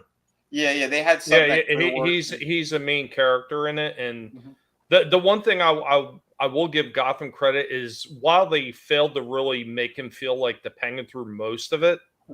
At the end, they brought it full circle, and you actually legit see like the classic Penguin sitting in the back seat with the Riddler. Oh, cool. Okay, well that's good then. But yeah, I mean, because like what they have, like it works. You could tell he's like even his car and all that shit, like the purple and all that, the way he likes his clothes. I think once we get more into the Iceberg Lounge, we're going to see more of that again because it was in the movie. In the movie, he felt like the Penguin to me. He didn't just feel like just some fucking mob boss guy or someone who's just running that place. It felt like it. I think because they wanted to strip everything away from him, have it go from, building himself back up. Because they said that is the whole point of the series, to show that he's going to be a major crime boss. And in that realm, he wants to fucking own Gotham, basically, the whole underworld. And that's what Penguin always wanted to do. That's the character. So I don't need him to have a top hat and a fucking monocle. But everything else is there, so I'm fine with it. Oh yeah, see, look, Captain Out is a Roz with the Lazarus Pit. See, that's what I'm saying. They never touched on the Lazarus Pit with fucking Liam Neeson, Yeah, dude. For me, I love the Batman Begins and the Dark Knight. They fucked up on the third one, but those other two, the first two are incredible. So Dark Knight Rises just like, well, again. Bane is actually one of my favorite villains in all of comics, and just they built him up throughout this whole movie just to have him be Talia's little puppy dog. Yeah, right. Come on, man. As Falcone called Penguin a bitch, they turned Bane into a bitch. Yeah. And what's crazy is Bane was never going to be in the movie. It's because he OD'd. That's the only reason. He wasn't even going to make this movie. But everyone was convincing him. The studio wanted him to do it, and that's why his brother and David Goyer, they did most of the writing on that one. Just trash, just absolute trash. Let's never talk about the Dark Knight Rises ever again. Oh, what I was talking about earlier, this is what they gave us at the very last season of Gotham. Okay, I'm not really sold. For what I was seeing, didn't they make them gay too or something? They did something retarded with They it. did do that. They put their spin, a little bit of a spin on everything. But like that end scene, they turned the character all the way into what the Penguin was supposed to be. So I didn't mind the ending of it. Mm-hmm. There was a lot of garbage that they could have did without throughout the series, especially the way they handled Solomon Grundy. That was just horrible. They led in terrifically with it, and then they butchered it. Yeah, because like from what I was seeing on the first couple of seasons, it's like they were building up into something good, and then they kept dropping the ball.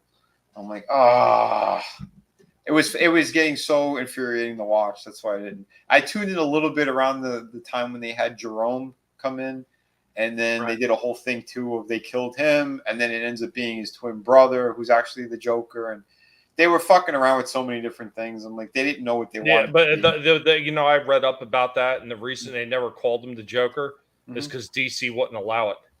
Yeah.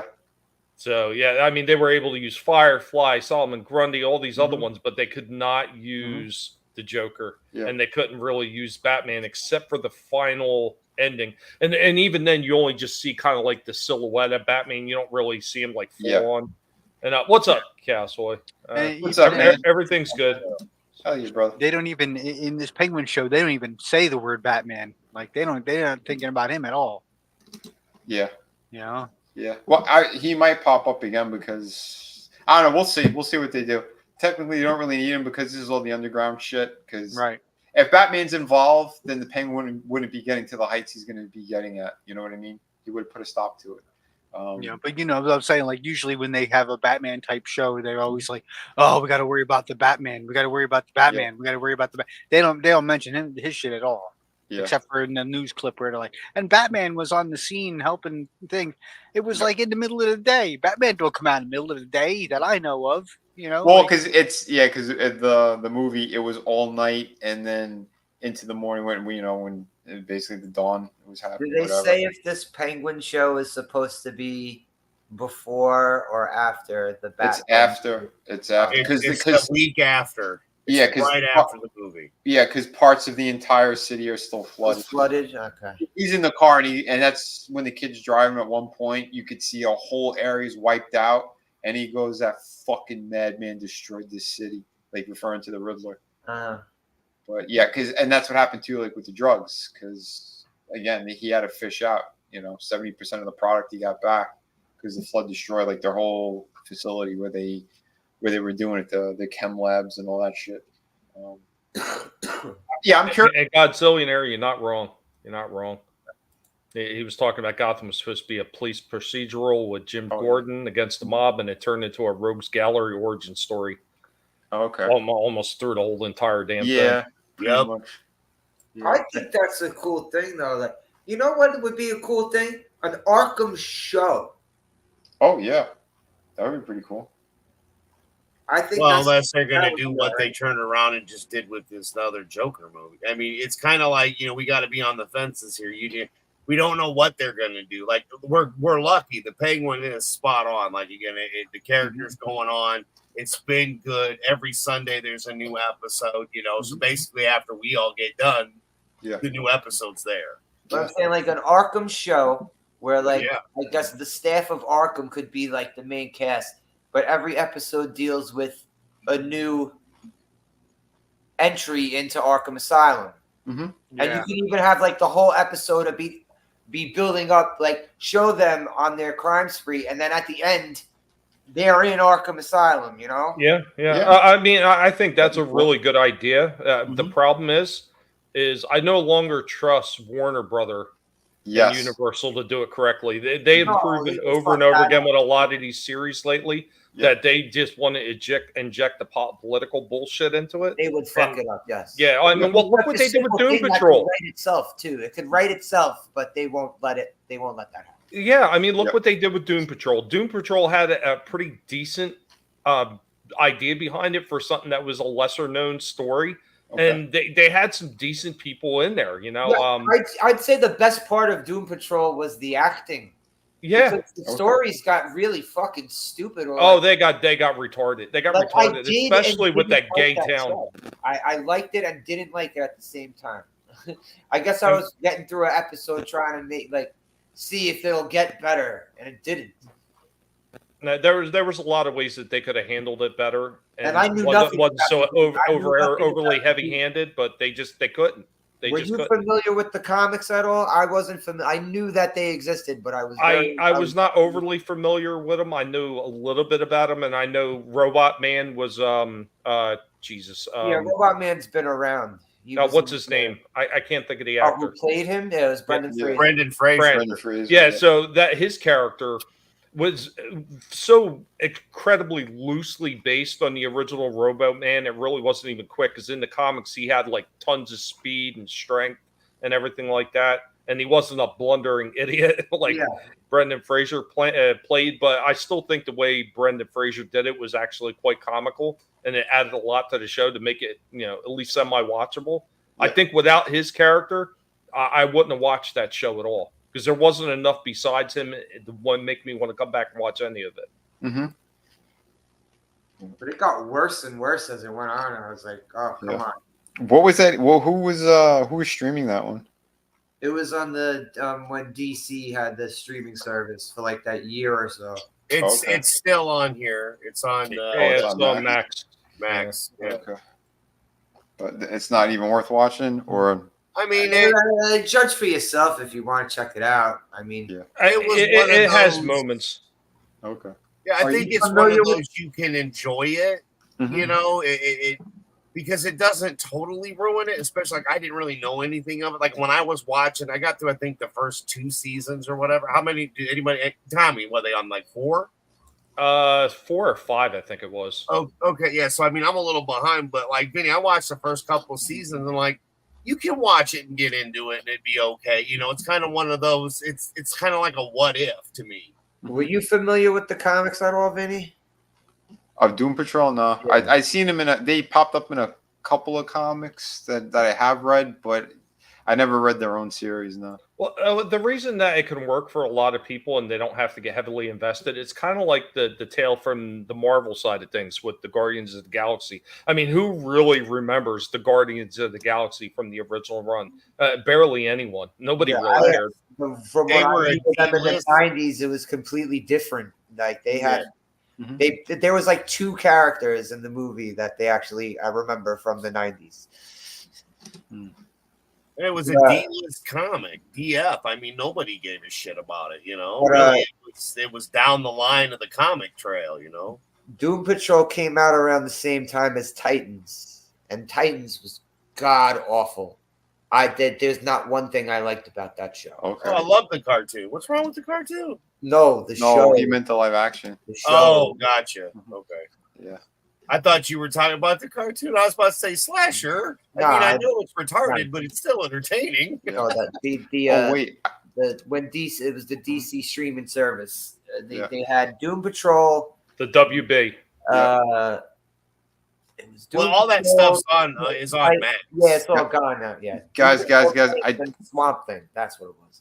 Yeah. Oh god, I picked up Swamp Thing. It was on sale or something during COVID. What a piece of shit that show turned out to be. It started off interesting, and I wanted to see where it was going, and then they completely shit the bed with it.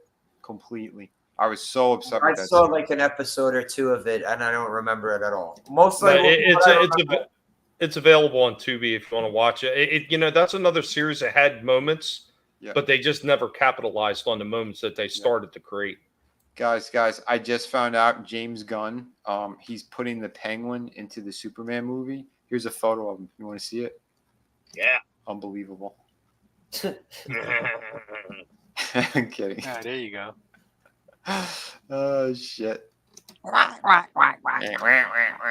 Oh, God. But yeah, this shit's all crazy. But I do know that that is their last play. If this shit doesn't take off for DC, they're gonna Warner Brothers is gonna sell it. I think they're gonna scrap the whole all the movies and everything, because this is how stupid they are too. Apparently, the Lois and Clark show, whatever, the newer one, People have really been enjoying it. I know a couple people who are watching it, and they said it had strong ratings. Everyone loved the cast and all that, and they're canceling the show because there can't be more than one Superman right now at a time, since his shitty movie is going to be coming out. So yeah, isn't it funny how they have no faith in their own products? The Tyler Hoechlin, Tyler Hoechlin, that new one they got with the yeah, they're killing him off now because they're making another movie. Well, they're just canceling the series. They're not killing him off. I couldn't stand it, Vinny. I tried, man. I tried. I watched the first episode, and it was garbage to me. Yeah, I didn't really see much of it. I know I've seen him on what was it? Didn't he pop up in Supergirl?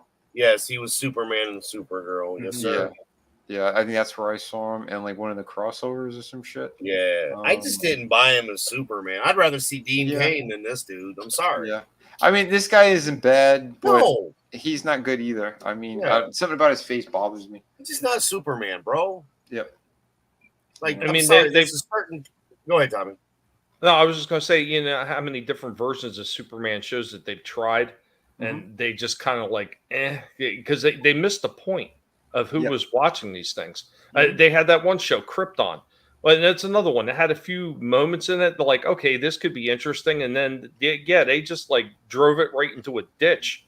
Unfortunately, that is something that Warner Brothers and Universal has been doing over and over again. I mean, we talk about Disney destroying franchises. Warner Brothers has turned out to be a company that's right there alongside them now.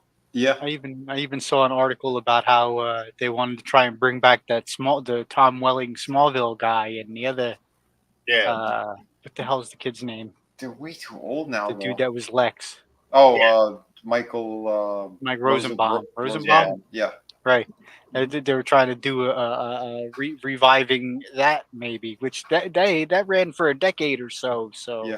Well, they did bring him back in the crossover, and he had taken the kryptonite, so he was human. So right.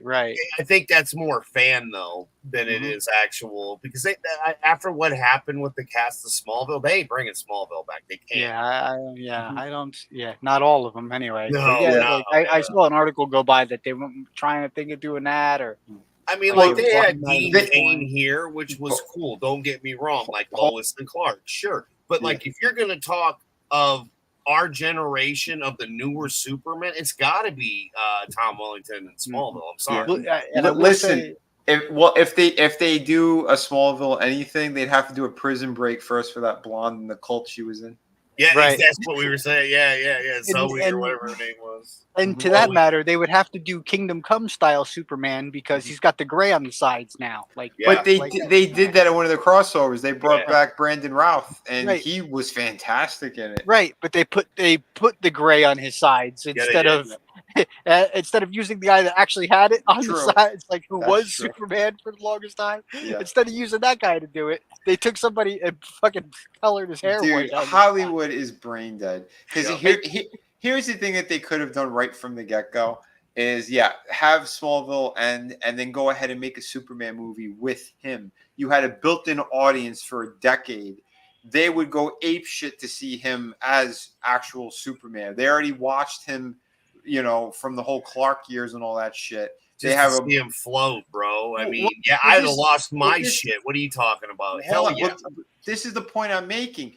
Yeah. You had built it up so much, and then you don't even get it. In the end, you just see his boots or something, and like he's off in the air. Yep. You go straight into a movie from that point, dude. They would have fucking killed it, and then everyone would have went back and watched and bought those DVDs and Blu-rays and shit. You had a built-in franchise, and you just left it because TV and movies are two different things. Go fuck yourselves. This is why, again, these industries are brain dead. All of them. The people behind it, these producers, everything about it. And then you have someone, fine, you have your writer's strike, you have all this other nonsense that happens. They don't know what the fuck they're doing with the character. Then you bring in a fantastic Superman, but you put him in one of the darkest storylines imaginable. Like, there was so much that could have been good with Man of Steel. And don't get me wrong, there's more I like about that movie than I dislike, but the shit that I dislike is pretty massive. It's still not a real Superman movie either. It's not. It's not. And he's supposed to be the symbol of hope. and That they movie took pissed that me. Yeah, away. you don't make Superman a whiny fucking. Like, I don't want to be Superman. I know they did that in Superman 2. They did. But that wasn't he wasn't like that the entire fucking movie. Exactly. The whole movie. That's the thing I'm most pissed off by, because Henry Cavill never wanted to play it like that either. And he was finally going to get his opportunity to have a proper Superman movie where he was a symbol of hope and he loved doing what he was doing. And they never gave it to him because The Rock fucked that all up. Because he talked to the studios and he was supposed to be the big showrunner. It wasn't supposed to be James Gunn.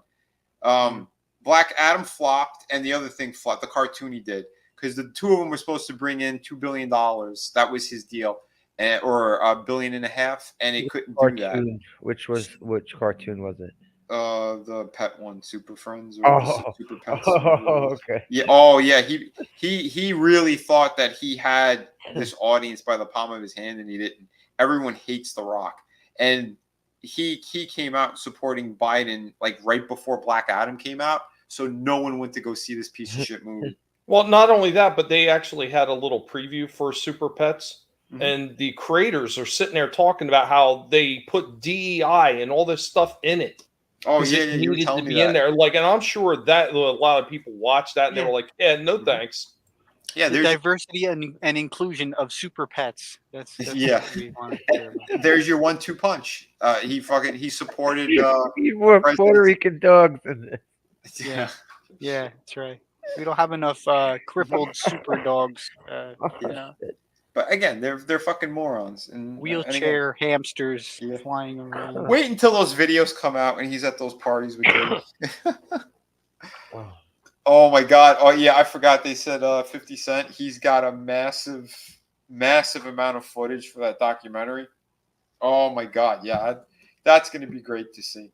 Burn it all down, please. You know what's really great to see is watch the Dwayne Johnson's stock rock bottom. Oh yeah, rock bottom. I see what you did. Oh God. Oh man, but yeah, we did about an hour and a half on this. I don't know. Maybe if you smell what the guinea pig is cooking, though, Vinny. But yeah. Well, maybe we'll wrap this up, and I don't know. Maybe we'll watch this third episode all together. I don't know. Want to do that, guys? Yeah, we could do that. Man. All right, but yeah, so we'll kick it around. For the fine folks out there, we'll start with Tommy. Tommy, anything you'd like to say before we get going?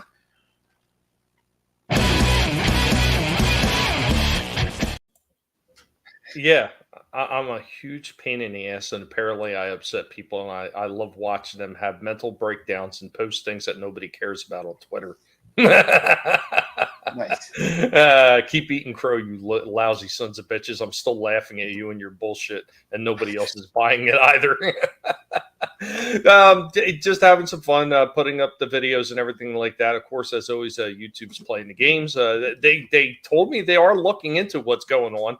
Yeah, I got my paws crossed on that one, but we know how that's going to turn out. They did, however, give me a few of my subs back, which was, I guess that was nice, but you know, is what it is. Thanks to Johnny Lawrence Gaming over there on Twitter, shouting me out, trying to help me out, push my channel again. Yeah, because God knows YouTube is not going to fucking give me a hand up when a fucking pig is drowning in a pool of water. That sons of bitches. But glad that you all could join us because spent your time anywhere. You chose to spend it here and listen to us ramble.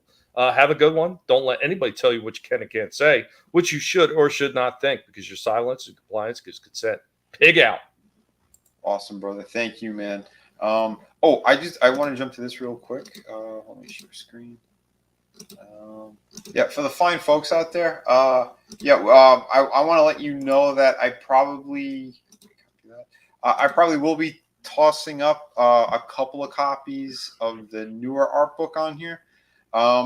Right now, we do have, if you want sets of the original printing of the books, we have volume 1, 2, and 3 all over here if you want it. But I think I'm going to put, again, when they come in, I got to look at all the inventory. But hopefully the hurricane doesn't screw up anything either. But my printer is fixing the mistakes that they had made. on half my shipment. So half the shipment was fantastic. They all went to their backers. Everyone's gotten their books, or they're in the process of getting them if they're overseas. But they had to fix what they kind of screwed up. But I think I'm going to toss it on here. So keep an eye out coming up soon. Maybe within a week and a half. I am going to be doing a convention though in Miami, provided everything's okay and nothing gets really screwed up. But yeah, the weekend of the 18th, I'll be doing a horror convention. But after that, keep an eye out over here because I'll probably start adding some other things. So if you haven't seen it or if you want some of my other artwork and art books, the Shadow of the Kraken, that campaign's still active as well. Those books ship immediately. Through the Woods is on that campaign. It's over on Shadow of the Kraken campaign. So check that out too. If you have not yet supported those products and those projects, if you are looking for City of Venus 1, you'll have to contact me directly because that campaign was closed. Like I said, I'm working on 2 right now, and there's a lot going on with it. So yeah, keep an eye out for all that great stuff. But yeah, just giving you guys the heads up right now. Because I would really like to see that hit 5, but I don't know. We'll see. But yeah, I don't pimp my stuff nearly enough. So there you go. Again, I'm juggling so much shit lately. Oh, it's a headache. But we're making time to have some fun whenever we could. Not like Joker 2. That poor son of a bitch. But do you think you're gonna end up watching it? No. Hell no. No, I got no desire to see that film. When they talked about Lady Gaga being on there, I had no interest. I can't stand her. She's one of those. To me, I think she's one of those Satanist fucking weirdos. I ain't supporting that crap. I don't support any of the James Gunn stuff. I think James Gunn's another piece of shit. Just a horrible, horrible individual. All of his friends are in the same circle of horrible, evil things. And in fact, here we have good old Hans Cock with a message for him. Fuck you, James Gunn. Thank you, Hans Cock. So yeah, it is what it is. But yeah, Slasher. Anything you'd like to tell the folks before? Thanks for inviting me, man. Cool, man, dude. Yeah, anytime. Yeah, let me know if you're going to be doing anything else in the coming week or not. Oh yeah, a movie. I'll do a movie on the weekend. Awesome. Probably play a couple more games during the week. Okay, cool. Well, as long as we still have power, next Saturday should be all right. The following one won't. There's supposed to be another one coming, right? Another fucking what's it called? I forgot what the hell. Milton. Yeah, we're gonna be hit with Milton Burrows' cock. Fingers crossed. Yeah. As of right now, I'm saying the toy stream is tentatively canceled because that storm is actually supposed to hit on Thursday, and I have a feeling like even if we don't get hit directly, we're probably gonna have some power outages. Oh, for sure. Yeah, there's some things I saw so far, and they're saying they're expecting a lot of heavy rain and a lot of freaking strong wind. Not like one of those regular storms. They said it might actually jump up to a Cat 4. When's that shit supposed to touch down? Wednesday night, I think. Thursday is the last one I've seen. Something like that, yeah. But they're not 100% sure what it's going to do. It could be a cat. Like their initial saying was tropical storm. Then they said maybe a Cat 3, but they said they don't even have any clue yet. Yeah. Which is just kind of odd, It's like, okay, you don't even have any clue at all what this thing's going to do. I mean, they knew what Helene was going to do before it even formed. They were talking about. They said this thing is probably going to be a Cat 3 to a Cat 4. They knew ahead of time. Oh, they know at least like a week and a half in advance, kind of those sorts of numbers. But yeah, it depends what they want to do with HARP. So they know when they want to know. Yeah, it's fucked up, is what it is. We know when they want us to know is the actual thing. Yeah. What they don't know is that we know that they know that we know that they know that they. Yes, don't know. right, brother. Never mind. Anyway, Bruno, let us know what you know. Anything you'd like to say before we get going? I don't know shit. Don't ask me nothing. I don't want to know nothing. Leave me the hell out of it, and I'll leave it out of you. No, I as far as the Penguin show, I'm kind of digging it. Like I said, I can't really pick apart the whole things where they fudge around the lore of it, so I can't, comment on that. you know. But as far as like a mob type show and like, or even just the acting of it and the special effects of it, the way they do the makeup and all that stuff with the fat suit thing they're putting on this guy or whatever it is, I think it's pretty. It looks great, and I think it's pretty fucking brilliant. So I'm gonna see maybe if I could watch a few more episodes of this. You know. Awesome, man. Hell yeah, dude. It's gonna be a good time. But yeah, again, thank you so much. Yeah, I kind of I'm itching to see it myself, but I also want to get some work done too. So maybe we can do two birds, one stone right after the stream, because you know, I'm like I'm gonna fight all these urges, my brother. You know, we're like right there. So and of course, super fan Adam Shawhan. Anything else you'd like to say before we get going? I love the series. I didn't think I was gonna like it. Like I watched the first episode and I was like, all right. There were bits at first where I was like, I don't know. Well, we'll see what we get, right? You know. Yeah. And then the second episode, the way that we go from the first episode into the second, and the way that the storytelling continues, the shadows from the first into the second. Again, great storytelling, great acting. Yep. Look at that awesome shot. Damn, that's sexy, isn't it? Look at that beautiful penguins with a little bit of Vinny there. Look at that. Look at that shot. Excellent. But no, I mean, I'm really digging it. And I was really hating the kid. I'm like, you know, because I'm like, oh, is this what we're gonna get because we're in Gotham and it's 2024? And like he sold it. The stuttering Stanley stole that spotlight where he's hyperventilating with the gun. Don't. I mean, like, oh my god, like you just put it on repeat. It's like Dalton Castle. It's so good. Yeah, there's no one in the cast that I dislike. So like, no. I just wasn't sure how he would. You know what I mean? Like first person you're watching it, you're kind of like, okay, shooting at the kids. Okay, let's see where we go. And at first, you know, just the reaction, you're kind of, you know, but when he just starts stuttering and he's like, Penguin's just like, okay, breathe, kid. Damn, don't make me run. He's pissed with that club foot, you know? It was beautiful. I don't know, man. I'm really, because again, it was a very small role in the movie. You know what I mean? It wasn't huge. It was just, I felt it was just right to do that. And they even said, with the movie, and then when he talked about wanting to do something, that's where this came up from, was the idea during the movie. And so far I'm impressed. I'm enjoying what we're seeing, unlike what we're hearing from a movie I refuse to admit even exists, because to me it does not. I'm digging it. I really am. I'm glad that you know we talked about wanting to do this again. This reminds me of the fun we had with Shogun and Godzilla and, you know, every Monarch. All the stuff that we've been watching, you know, it's fun to. Well, it's good to find another show that's actually good enough to talk about. It's fun to have something to look forward to watch, Vinny, together too, to discuss, man. Like this is awesome. Let's do that now. Guys, girls, yous are all awesome. Thank you for being here. Captain Alice, we're gonna do our best to stay safe. Thank you, brother. Sending prayers to everyone who's been affected and hurt. I was going to get a little bit into some of that tonight, but it's better that we don't.